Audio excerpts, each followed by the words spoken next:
a Matteo, vediamo la racchetto. Un grande applauso all'Associazione Federapuzzi Selargius.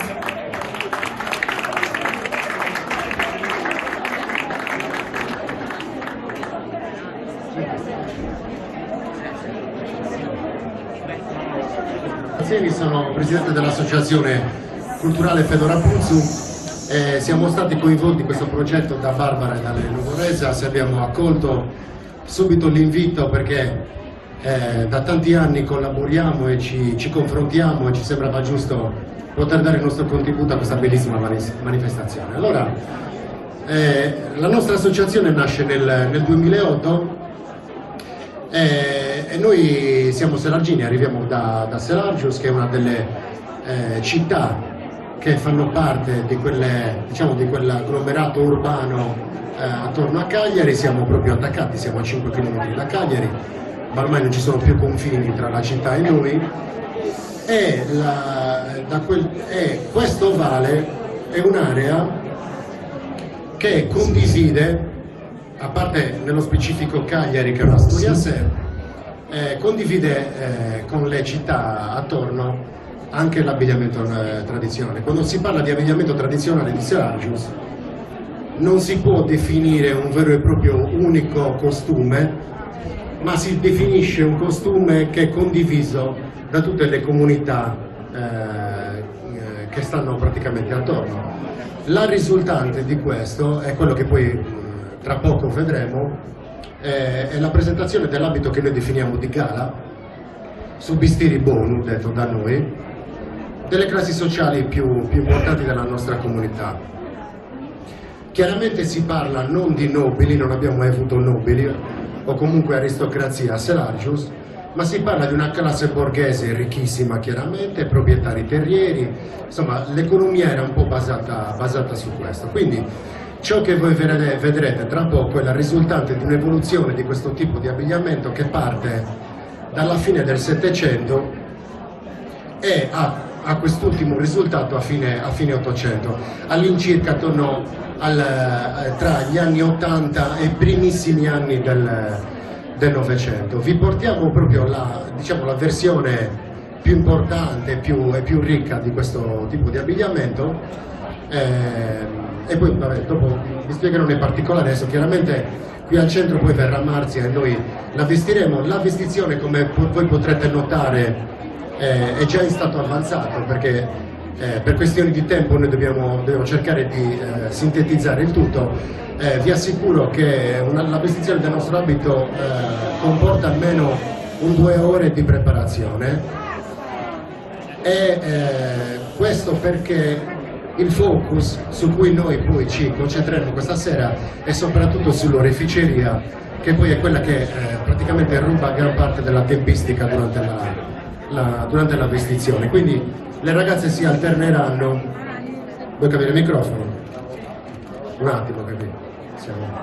Sì. Prova? Oh, bene, così posso avvicinare. Buonasera di nuovo. Allora, vi dicevo, noi veniamo da una città che è famosa soprattutto per una grande manifestazione, che è quella del matrimonio selargino. Devo dirvi che grazie a questa grande manifestazione Selargius riscontra non dico successo, però una certa conoscenza a livello folcloristico, non solo sardo, non solo nazionale, ma anche internazionale. Però in realtà per noi è stata una grande difficoltà, perché questa festa è nata negli anni 60 per una richiesta che arrivava dalla regione, che riguardava chiaramente il settore del turismo. In quegli anni non chiedeva tanta qualità, ma chiedeva soprattutto numeri. Quindi che cosa successe? Successe che nell'accontentare questa richiesta l'abito via via sia stato modificato e abbia perso di qualità in tutti i suoi aspetti, anche nella composizione. Quindi che cosa succede?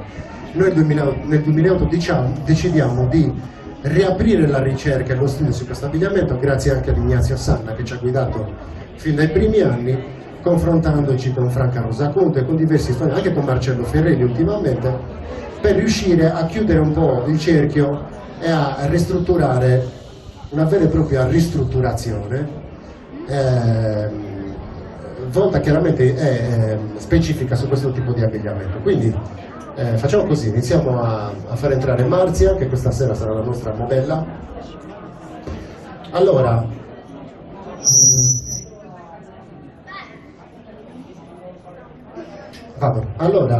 come vedete, vi dicevo che con il circondario di Cagliari noi condividiamo praticamente lo stesso abbigliamento, a parte alcuni particolari. Ci sono chiaramente delle differenze, ma questo lo percepisce soprattutto chi è all'interno di questo settore e conosce bene le nostre comunità.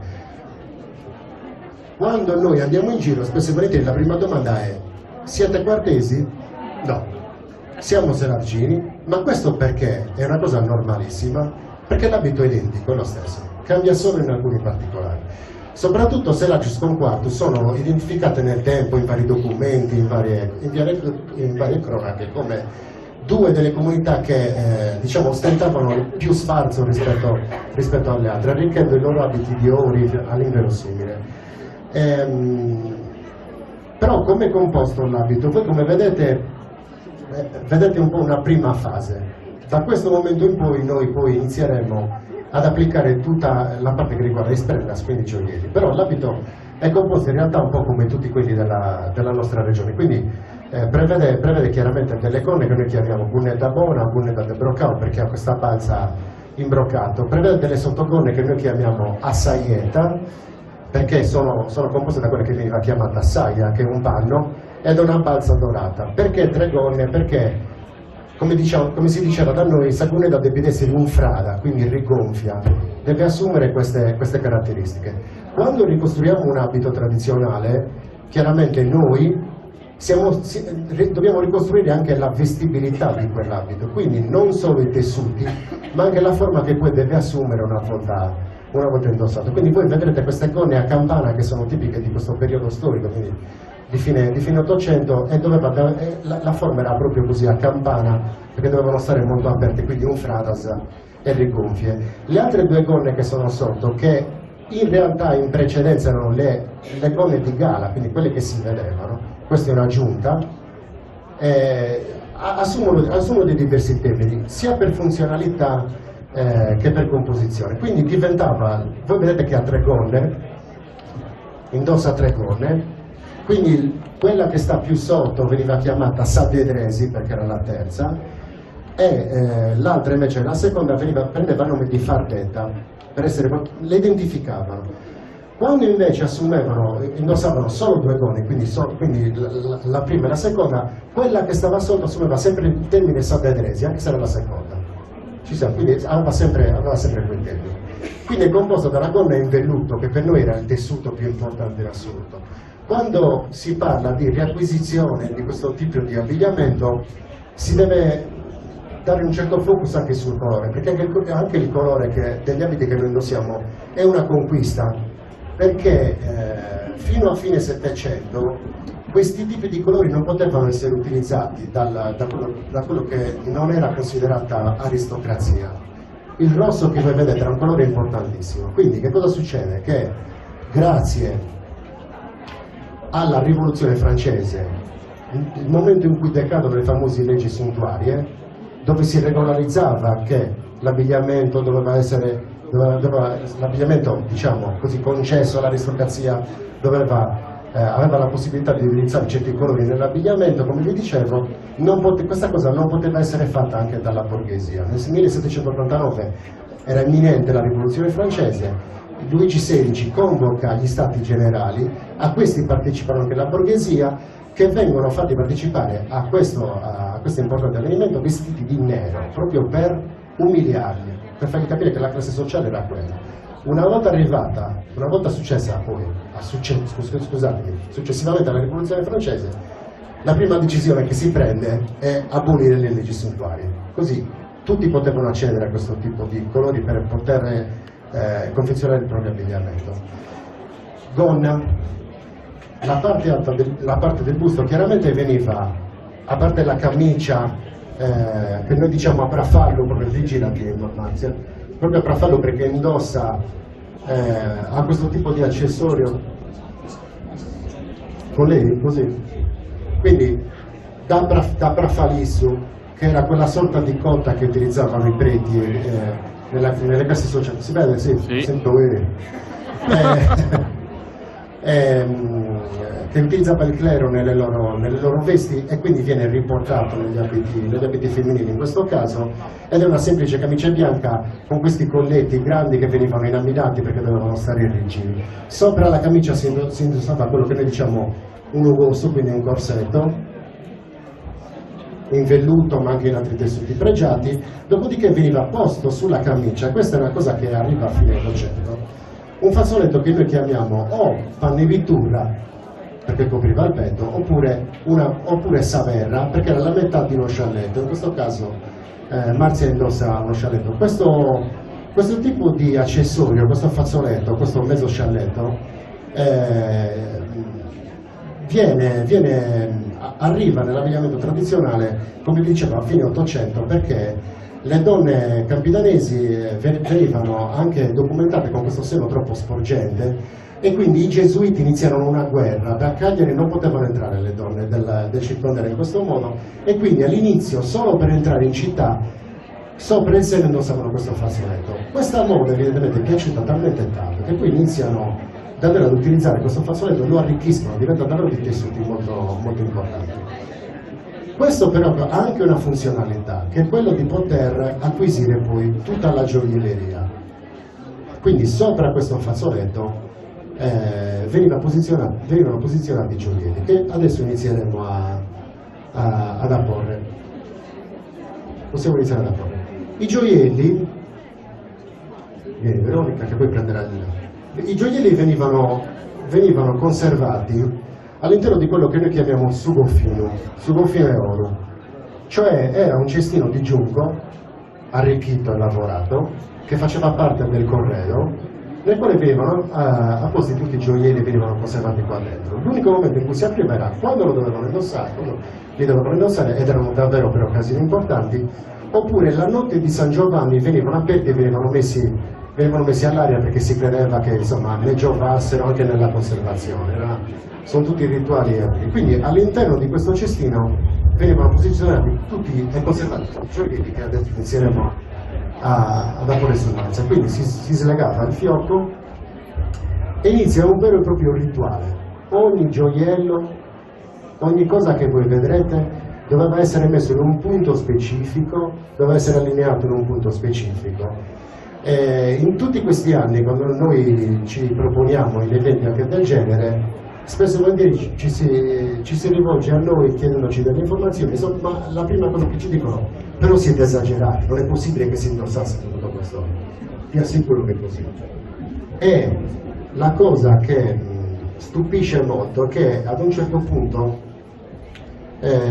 si è notata una sorta di mimesi con i simulacri delle sante, delle Madonne che venivano allestite nelle chiese durante le feste, venivano ricoperte d'oro, quindi erano erano dei veri e propri ex voto davanti a questi simulacri che venivano apposti appunto nel periodo delle feste. Le donne della nostra città, chiaramente vedendo questi simulacri carichi d'oro, hanno iniziato ad imitarli, no? Facendosi esponenti della comunità. Chiaramente era anche un ostentare il livello sociale di una famiglia, chiaramente, e comunque anche di una persona. Contate che erano degli abiti che costavano tantissimo, ma proprio tanto, completi. E c'è un atto notarile in cui un genitore crea la dote per la propria figlia e la fa scegliere tra una casa, c'è proprio scritto, documentato, di Quartuccio, che è il paese a fianco al nostro, o il brocato per confezionarsi la gonna. Quindi immaginate quanto valeva quel tessuto e lei sceglie il brocato. Quindi documentato. Adesso iniziamo a posizionare le prime cose che è quello che noi chiamiamo giunchiglio, che non è altro che questa catenella formata da anellini in metallo, in questo caso l'oro. E noi tutte queste catenelle che poi verranno poste anche dopo le chiamiamo get out proprio da gettare. Si buttavano addosso, dovevano prendere queste forme ripetute.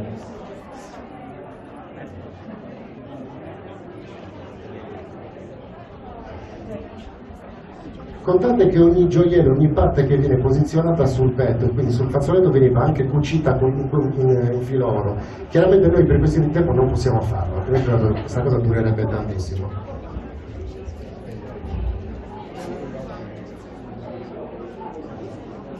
Sto giunchiglio che viene posizionato così sul petto aveva una lunghezza di 3 metri e quindi girava, rigirava e veniva ripassato. All'epoca sì.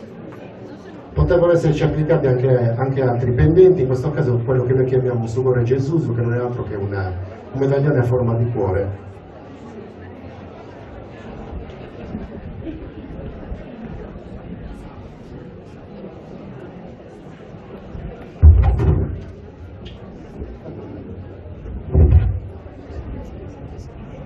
Scusate, ci saranno momenti di silenzio, ma perché?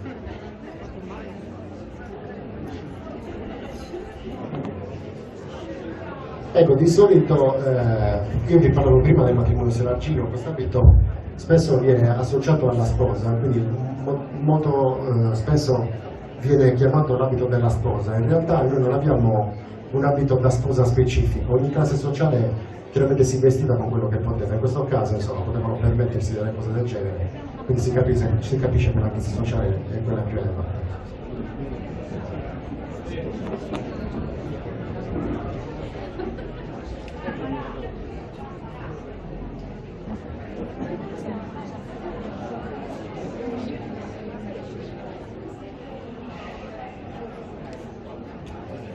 Va bene, poi per quanto riguarda sempre l'oreficeria di Selagius, questa è una delle differenze che ci contraddistingue con gli altri centri attorno, è la possessione di questi due medaglioni, chiamiamoli così, che si chiamano dominus. Anche qui la ricerca sui termini è un po' complessa, perché nel tempo ha cambiato significato spesse volte. Ecco, Selagius li raddoppiava sempre, ed è l'unico paese della nostra zona che lo faceva, quindi quando andiamo alla ricerca di foto che non sono identificate, la prima cosa che controlliamo è l'oreficeria. Sappiamo come mettevano gli Iulia Quartus, sappiamo come li mettevano Selagius, sappiamo come li mettevano a Sinne, e quindi da quello riusciamo ad identificare il paese. Un'altra cosa che veniva sistemata sul petto sono le margherite. Contate che alcuni gioielli venivano utilizzati anche per coprire i punti in cui venivano fissati gli altri, quindi c'era una ricerca del pezzo, ma avevano anche questioni funzionali. In questo caso le margherite, che noi chiamiamo agullas, da aculeo, perché hanno chiaramente la punta per poter pungere il tessuto.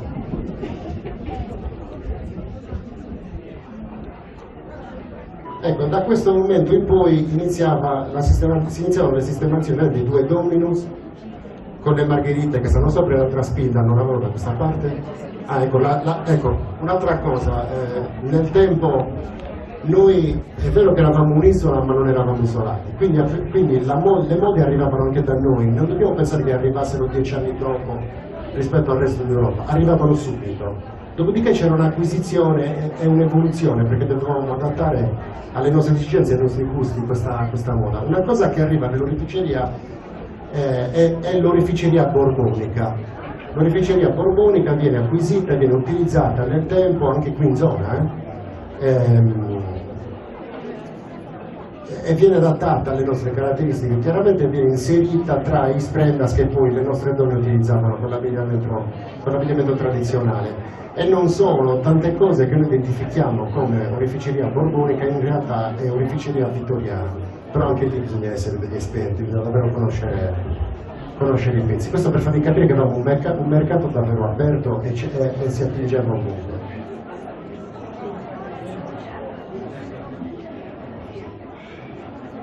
Iskannaka, noi chiamiamo così tutte le collane, ed è un termine molto particolare che deriva dall'arabo.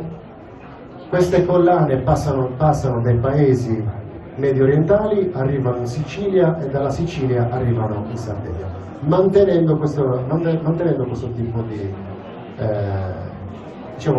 nome che poi le identifica.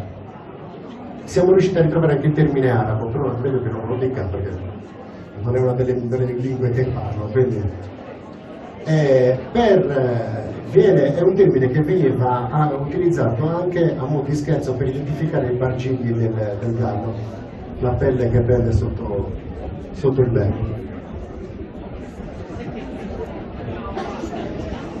Una particolarità sempre di Selargius, e questa ce la fece scoprire Ignazio Sanna diversi anni fa, è l'utilizzo del corallo con i Scannakas, perché faceva parte del tesoro della Madonna d'Itria, purtroppo è andato perduto, perché sapete che vendevano per poter finanziare opere che riguardavano la parrocchia, però siamo riusciti a risalire insomma alla composizione. Un minimo di 3 Kannakas si mettono sempre e comunque. In questo caso si chiamano Kannakas de Ventu perché il vago all'interno è vuoto e cavo. Va bene? Invece l'altra, questa, che è tutta d'oro, questa invece si chiama Kannaka Amarikasa perché riproduceva la forma delle broche che riempivano d'acqua e che le nostre donne mettevano in testa e portavano in giro per la nostra città. Quindi Kannakas del Ventu, Kannakas Amarikas. Adesso iniziamo con i famosi Get House, che sono queste catenelle di diverse forme che arrivavano un po' da tutta Italia e da tutta Europa, che entrano a far parte anche queste della nostra oreficeria.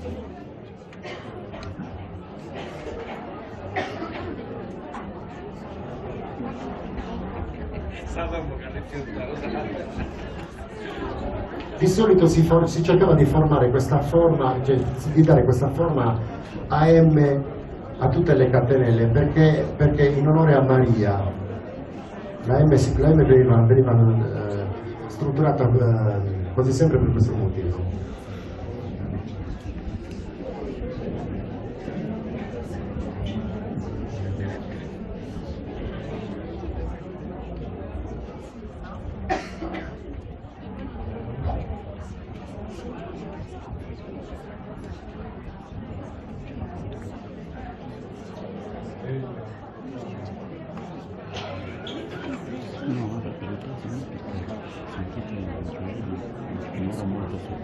Ecco, di solito quando indossavano quest'abito, vi assicuro che era rarissimo, Selargius ne ha conservati tanti, ce ne sono almeno una decina di questi in broccato, perché venivano utilizzati un paio di volte durante la loro vita, quindi si sono conservati.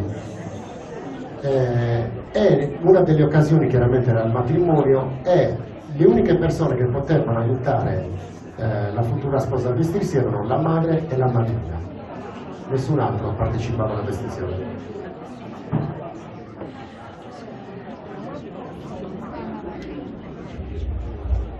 Ok, questo vale la pena però parlarne.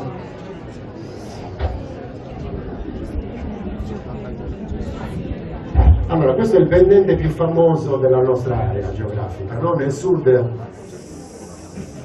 sud non c'è donna che, chiaramente quando il livello sociale è questo, che non avesse questo tipo di pendente. Questo tipo di pendente si chiama Sulasu ed è composto in 3 parti: Suvroku, che è la parte sommitale, Sagioia, che è la parte centrale, e Sudominu, che è il terzo elemento. Tutti questi 3 elementi potevano essere smontati e utilizzati singolarmente, ma il termine particolare Sulasu dà lazzo, perché veniva stretto al collo con un fiocchetto che simulava proprio il lazzo per acchiappare i famosi a caccia.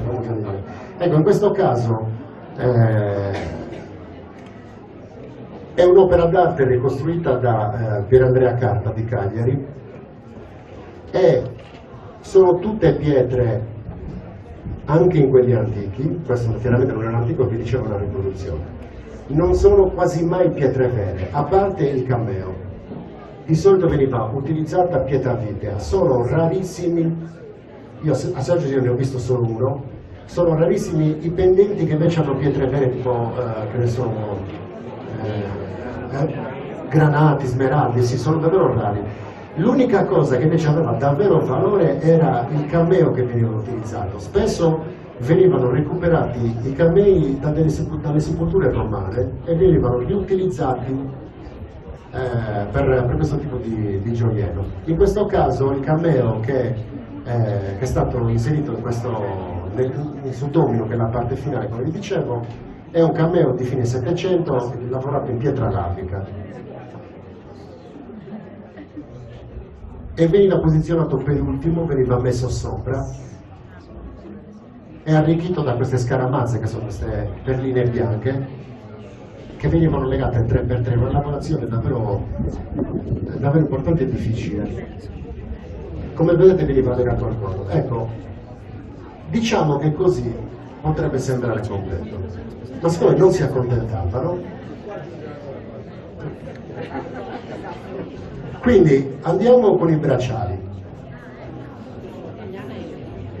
Anche qui oreficeria borbonica,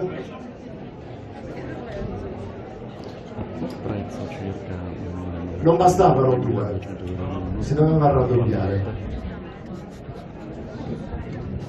Questi sono tutti i pezzi originali, questi sono tutti i pezzi d'epoca.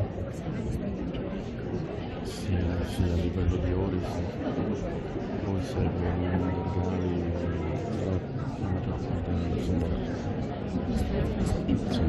Ok? E poi l'ultima cosa che veniva indossata anche per motivi funzionali erano quelle che noi chiamiamo arrecadas, che sono gli orecchini. In questo caso si chiamano arrecadas a paglia, perché i pendenti finali della parte centrale, scusa un attimo, magari non li vedete, ecco, però i pendenti finali hanno la forma delle pale che venivano utilizzate per inserire il pane chiaramente nel forno, quindi arrecadas a paglia per questo motivo. Dipende dalla dimensione, perché può essere più piccolo ma anche più grande. Anche qui si parla di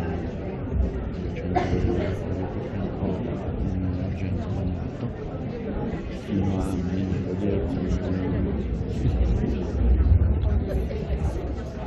L'ultima parte ce la siamo lasciata alla fine, perché se voi vedete le mani di Marzia noterete che ha qualche anello in tutte le falangi, soprattutto nelle dita centrali. Chiaramente questa è un'ostentazione, no? Qui davvero poteva permettersi, ostentava davvero la sua appartenenza sociale, però la cosa che stupisce è che ogni anello indossato veniva legato e si faceva proprio un rituale. Infatti le mani venivano, diciamo così, adornate per prime, perché poi dopodiché la donna non può più aprire le mani per come veniva legato. Quindi era una questione sì funzionale, perché così non si rischiava di perdere chiaramente l'anello, ma ogni volta che il nastro passava all'interno di ogni anello, in ogni dita, veniva fatto un ugrego, che era la preghiera, il rituale che veniva fatto. Ecco, quindi ogni anello veniva passato da questo nastro che tornava al polso, risaliva, era una cosa lunghissima. Adesso magari Marzia cercherà di aprire le mani e farvi vedere un po' la lavorazione, ecco. Questa era una delle parti un po' più rituali, e non era raro raddoppiare poi i nodi e i fiocchi che passavano all'interno di ogni anello con altri nastrini in oro. Adesso noi non volevamo torturare troppo Marzia, quindi l'abbiamo messo solo al centro. Vi assicuro che potevano indossare anelli fino all'ultima falange, no? Bisogna provare gli anelli a misura, chiaramente, però e qui non ci siamo riusciti, se non c'è un punto. Però ecco, quelli che voi vedete sono tutti anelli originali d'epoca, quindi abbiamo portato proprio le versioni più originali. Da questo momento in poi si chiude l'abito. Poi la finiamo, perché qui io sono chiacchierone e poi non la finisco più. Finiamo di fare questa distinzione, e poi Marzia potete fermarla e chiedere anche informazioni, vi farà vedere da vicino. Dobbiamo giusto finire di vestire l'abito. Che cosa manca? Chiaramente manca il grembiule, però fermati, perché qui adesso dobbiamo far vedere una cosa. Allora, questa Scusa, mi stavi programmando, ma hai ragione. Allora, questa è la famosa catena, 25. questa è la catena, poi è famosa grazie al matrimonio Seragino, diciamo così. In realtà nasce come simbolo del matrimonio Seragino nel 1962, cioè questa esisteva già. Serviva un simbolo per identificare quella festa e scelsero di utilizzare la catena dell'abbigliamento tradizionale o del costume. Questa non era nient'altro che la catena che serviva per cingere alla vita il grembiule. Ci siamo? Cioè, la sua funzionalità originale è quella per cingere alla vita il grembiule dell'abbigliamento di gara. Quindi adesso metteranno il grembiule in argento, molti parlano di 66 anelli, il doppio degli anni di Cristo. In realtà non ne abbiamo trovato una con 66 anelli, cioè originali ne abbiamo 80. E la verità è che veniva adattata semplicemente alla statura di chi l'ha indossata. Quindi, e in un primo momento, come vi dicevo, serviva per cingere alla vita il grembiule, che da noi si chiama ambodia, ambodia da ambodicare in campidanese, che vuol dire avvolgere.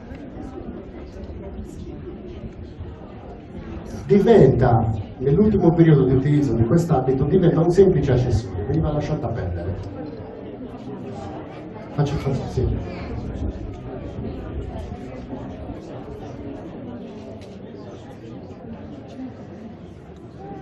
Questo è il motivo per cui ci mettono in mezzo a questi primi.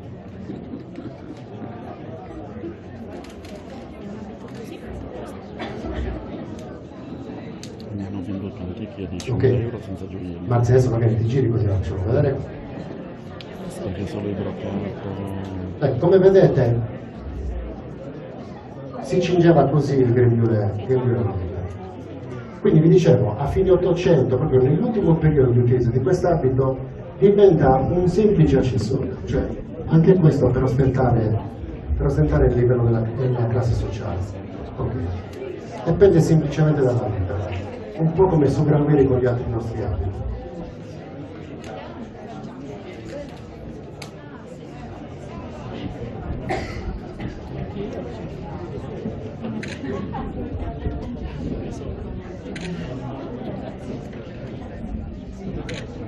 Andiamo col prossimo pezzo. Il giacchino di quest'abito a Selagius nello specifico lo chiamiamo vellada, dal francese vellate, che non era nient'altro che la marsina francese, era un indumento militare che dall'abbigliamento maschile passa a quello femminile, adattandolo chiaramente, ma mantiene il termine. E il Seragino raddoppia la L solo in questo caso, che non abbiamo una parlata con doppie, come può succedere anche nel Sulcis, no? Però in questo caso manteniamo la doppia L francese, cosa che invece non succede proprio attorno a noi. Battiamo vellada, noi invece la chiamiamo savellada. Un giacchino aperto e non si poteva chiudere, altrimenti non riusciva.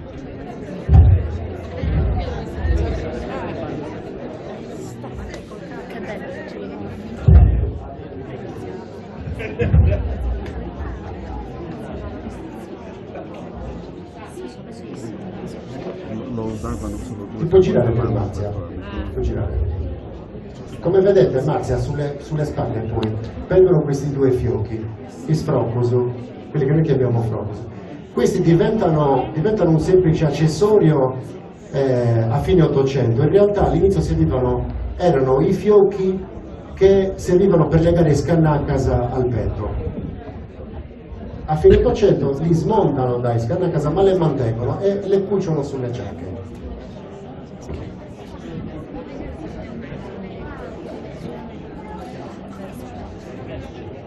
Ok, chiudiamo adesso con ciò che alla fine il velo, che è la parte finale, forse una delle più importanti. A differenza di quello che si crede, non erano dei veli confezionati in casa, anzi li acquistavano già pronti, arrivavano dall'Inghilterra, anche per sottolineare le capacità che doveva dare questo piano, potevano permettersi questo era un pezzo che non veniva prodotto qua, quindi costava tanto. Veniva bloccato poi in testa con una margherita, con le famose agulas di cui vi parlavo, di dimensioni importanti, tant'è vero che vengono paragonate a delle colonne.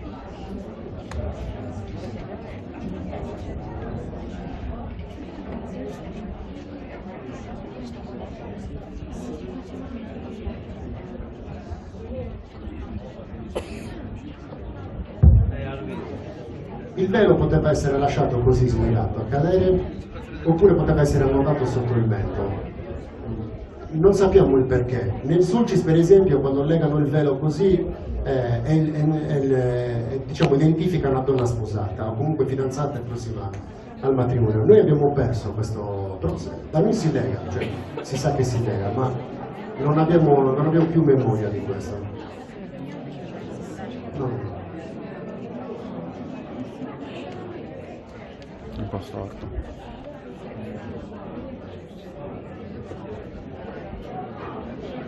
Chiaramente dovevano stare attenti.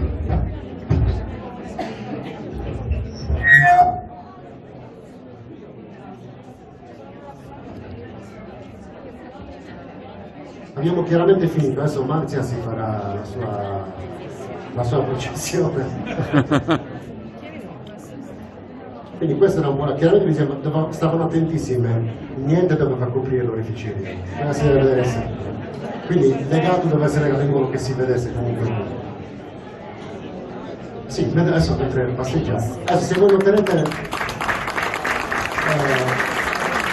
c'è una particolarità che quella delle scarpe, che non hanno capito se in questo caso sono delle scarpe rivestite in brocate con delle frangette in oro, quindi veniva curato un particolare.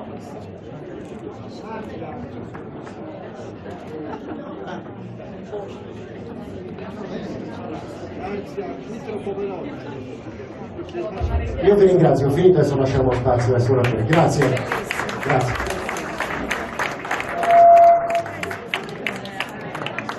Sì.